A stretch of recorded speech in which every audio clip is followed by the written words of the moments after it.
All right, so I wanted to answer a couple questions that I've been getting in my inbox. If you don't know my email address to ask financial questions, it's literally just samroll.financialhelp@gmail.com. I will answer your questions on YouTube as much as I can, and if you have any other questions or feedback for me, please let me know. I wanted to answer the first question that I received, and it's from Kayla Gateson. I hope I said that right, Kayla. I'm really sorry. Hopefully, I didn't butcher it. Kayla's asking, she's going off to college in the fall, and she was wondering what is the best way or financial tips for young adults and how to save money while in college and to start off financially well. So, Kayla, that's actually a really good question. A lot of teenagers that go into college immediately want to apply for credit cards and they want to get loans and they want to begin this amazing world of credit, as soon as you get into college. And while that is a good thing, you have to have some self restraint. So, to answer your first question, which is some financial tips for young adults, I would say that, first of all, if your parents are helping you with your payment for classes, or if you have a scholarship and you're getting financial help from other sources, take advantage of that. If you do get student loans, make sure that you don't use those student loans in full if you don't need to. So, for instance, rather than buying books that are brand new, see if you can get them used. Go online, go to Amazon.com. There's plenty of websites out there that you're able to buy your books, and it's the same book but at a much cheaper rate because it is used. I once had a book for adjudication in criminal justice, which in the store sold for about $240. I ended up buying it online on Amazon for maybe $25, and it was just because somebody didn't want it, and it was the right book. It was perfect. So that's how I saved some money in that aspect. The other thing is that young people really love, I know what it's like to be a college student and you want to go out, you want to hang out with your friends, you want to go to the bars, you want to go drink, you want to go eat, whatever the case is. While that is okay, you do need that time. You need the time to experience your college life. You don't want to make that in excess. That's where people can go wrong. So if you think about it, here in Atlanta, a beer, a Miller Lite, costs about $7 downtown to drink, okay, at a bar. $7. That's insane, okay? Especially when you can go to the store and for $7 you can buy a 6-pack of Miller Lite. So when you're thinking about going out, realize you're paying a lot more money than what you would be paying if you actually either took the beverage home with you, or if you went to the store and purchased it. Now, I do not promote underage drinking at all in any way. I'm just giving tips here. So, Kayla, if you are under the age of 21, please do not drink alcohol. That is not what I am promoting. But I do want to give you some tips for later on in the future as well.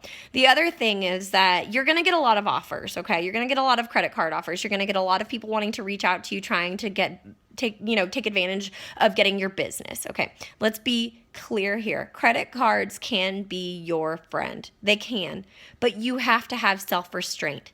If you don't have self-restraint, then credit cards probably aren't good for you.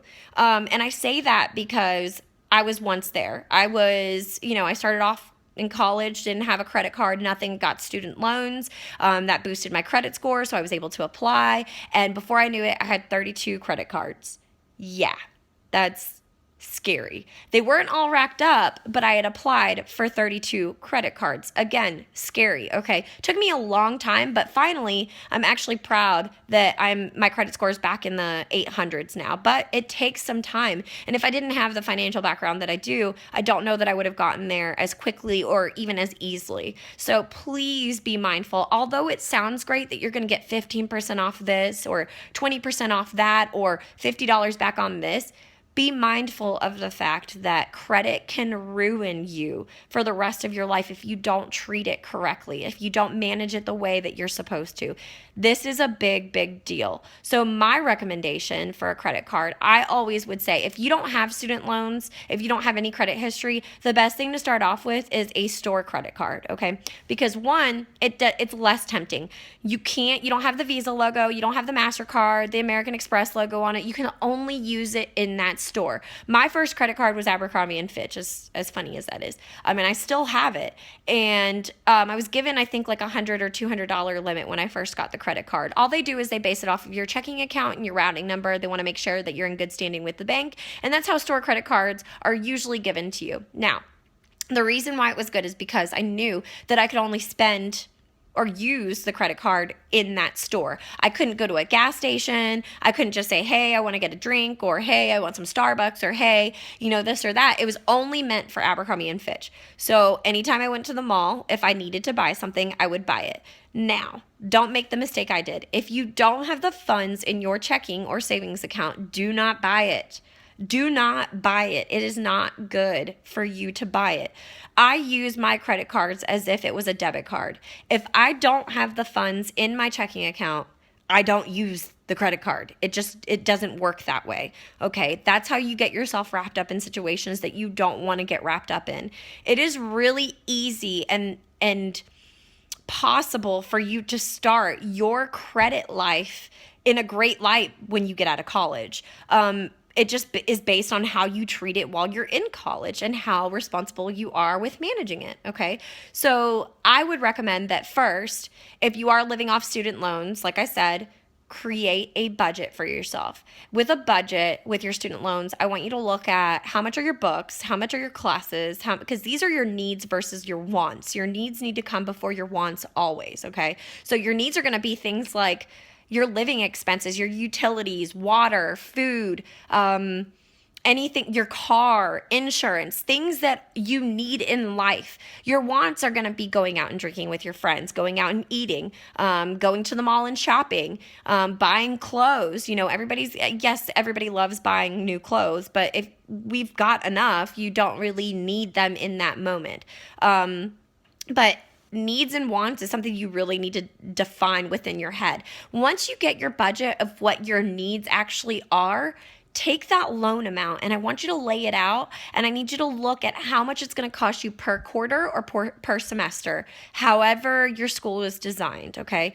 Based upon how much you were actually given for that loan, I can come up with a sort of plan for you if you'd like.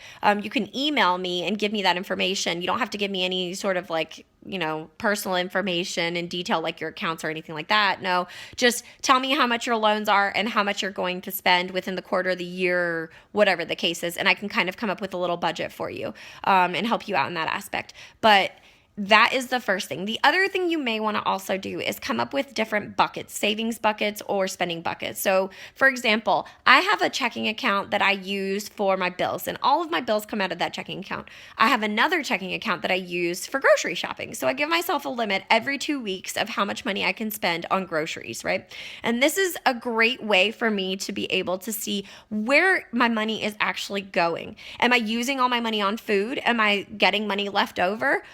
Am I, spending too much money? Am I buying food that I really don't need? Am I spending on stuff I don't actually need to spend it? Am I paying too much? This is a great way to be able to manage all of your finances and be able to see the differences. So not only do I have one for groceries, I have one for also my student loans, because I'm right there with you. I've got student loans. I also have one for budgeting Christmas presents, as sad as that is. I also like to travel one time a year on my birthday. I like to go out of the country. I have a savings account for that. And every month I have a certain amount of money that goes into that savings account so that when my birthday comes around, I'm able to use those funds to go on vacation. And yet it doesn't affect my actual account where I do my personal bills and my personal finances out of, because it's never included.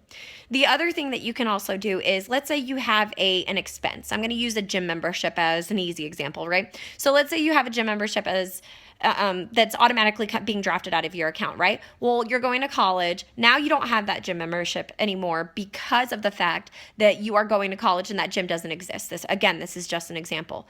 What you can do is the funds that you have that from canceling that gym membership, you can actually take those funds and do a direct transfer into a savings account or into a checking account as if you were still paying that gym membership, and really you're paying yourself.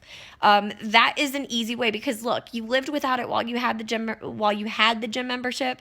You lived without the funds going into your account. So why not continue to make your account believe that you still are paying your gym membership, but really be paying yourself? You would be surprised how much that actually adds up over time. And that is just an easy trick. That's something I did. So I had a car, I paid it off. Before I bought my Lexus, I told myself, if I'm going to buy this Lexus, I have to be able to afford paying my old car, which I had already paid off, and pay for this Lexus. I didn't want to give myself more debt. So what I did was I opened a savings account and I transferred every month. My car payment for my previous vehicle was $236.32, and I'll never forget that. And every single month I will transfer $236.32 from my checking, my utility or bill checking account into a savings account. So it seemed as if I was still making my car payment, but when I look at my savings now, there is a lot of money. $236 a month is a lot in savings. Anybody will tell you that. So the fact that I was able to do that and still maintain my car payment for my Lexus is something that really helped me, because I was living without the money anyway. And if I couldn't afford to live without the $236, then I probably shouldn't have bought a Lexus, is the way that I saw it. And it's actually really helped me. The other thing to save, like an easy way, because I know you said how to start off financially right after college. Again, please, please, please be mindful of credit cards. Interest rates right now are so low when it comes to savings accounts that you want to make sure that whatever credit card that you apply for is something that works for you. There are credit lenders all over this world, okay? And all of them are dying for your business, okay? We all saw what happened in 2008 with the crash. So let me tell you something. The biggest thing that you can do is to make sure that you get a card that pays you to have their card. So while Amex is a great option for people that are in business or travel, because at the end of the year, there is a payment that you have to pay. I think that the smallest payment is $100. But if you travel, it's totally worth $100, because every time you swipe, you're going to get mileage, and it's going to go towards your trips and expenses that you want to take. Well, not everybody travels. So if you don't travel, go for a credit card that will pay you to have their card. And by that, I mean a cashback credit card, okay? So right now, like I said, if you put $500 into a savings account, the best interest rate you're probably going to get is 0.05%. That is extremely, extremely low. You're looking at probably annually making not even $10 a year. I can guarantee you that. Maybe $6 or $7. Not even close.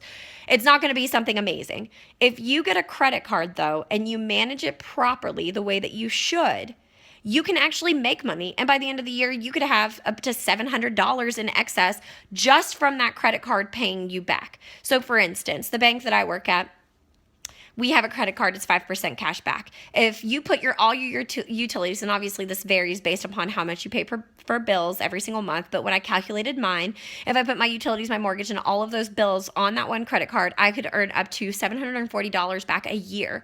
That is phenomenal interest. Now, I never charge anything on that card that I don't have in my account, though. I will never charge a purchase for a television if I don't have the funds in my checking or my savings account that I plan on transferring instantly. Why? Because credit cards are out there to make money. Remember this. This is a very important tip. Credit card companies give you a minimum payment to pay monthly. That minimum payment is more likely than not stretched on a 30-year plan. Yes, I said 30-year plan. That is insane. A mortgage is on 30 years. A mortgage is 30 years. Your car payment goes up to 72 months. So to have a credit card bill and have it be stretched out and your minimum payment only be for a 30-year time is insane. You are going to be paying the man so much interest. It's ridiculous. Never pay the minimum payment on a credit card. You should always either try and pay it off or leave a little bit revolving that you can pay off, that you know you have in your checking account. The last thing you want to do is buy Starbucks that cost you $6.50, and 10 years down the road, you've paid like $50 for that Starbucks cup. I know that people are thinking to themselves, $6.50, no, you can pay it off next month. But when you think about it, if you accumulate everything on that credit card, it's not the specific item that you're paying for, it's the total amount that you're paying for. And that is insane. So when you break it down to specific item, you realize, holy crap, I'm paying a lot of money for a latte that I probably could have just made at home or not spent on my credit card. So those are some easy saving tips that I can tell you to start off with. Again, the buckets always helped me. Managing my credit was a big deal. If you have any questions or you have any other feedback or you have anything else that I didn't cover, please email me again, Kayla. I appreciate your first question, and hopefully this gives you a little bit of insight. Hopefully other people that are watching as well get a little bit of insight from it. So feel free to email me if you need anything else, but I am always here to help. Thanks.